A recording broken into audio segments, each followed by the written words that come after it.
kol Klaipėdą dengia tirštas rūkas, dar labiau paryškinantis žmogaus gyvenančio prie jūros, kūrybinės dvasios polėkį. Mes norime pakalbėti ir apie rimtus dalykus, ypač apie tuos, kurie skelbia geras naujienas. Herkaus Manto gatvėje, po viadukais, pradėti skubus paviršinių nuotekų tinklų remonto darbai. Ši vieta jau daugelį metų kėlė problemų. Per smarkės liūtis čia susidarydavo dideli vandens telkiniai. Todėl gatvė tapdavo sunkiai pravažiuojama arba visai nepravažiuojama, ką rodėme šių metų Liepos 14 dienos reportaže.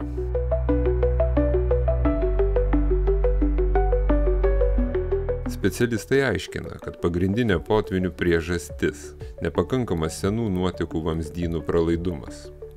Nors siurblinės pajėgumas anksčiau buvo didintas, esami tinklai nepajėgdavo priimti staigaus kritulių kiekio. Šiuo metu darbus vykdo akcinės bendrovės Klaipėdos vanduo pasamdytas rangovas. Rekonstrukcija apima didesnio diametro vamzdžių įrengimą, lietaus surinkimo šulinių keitimą ir tinklo būklės atnaujinimą. Didžioji dalis darbų atliekama betranšėjiniu būdu, kad kuo mažiau trukdytų eismui.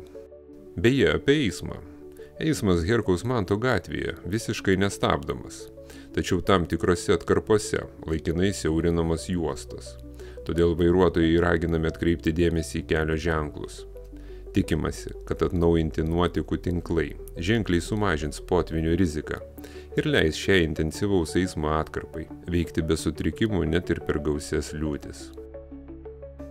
O mes kaip visada tikimės, jog šią mūsų kūrybinių polėkių įkvėptą iniciatyvą palaikysite savo patiktukais ir nepamiršite prenumeruoti Klaipėda TV kanalo. Kurkime Klaipėdos istoriją kartu.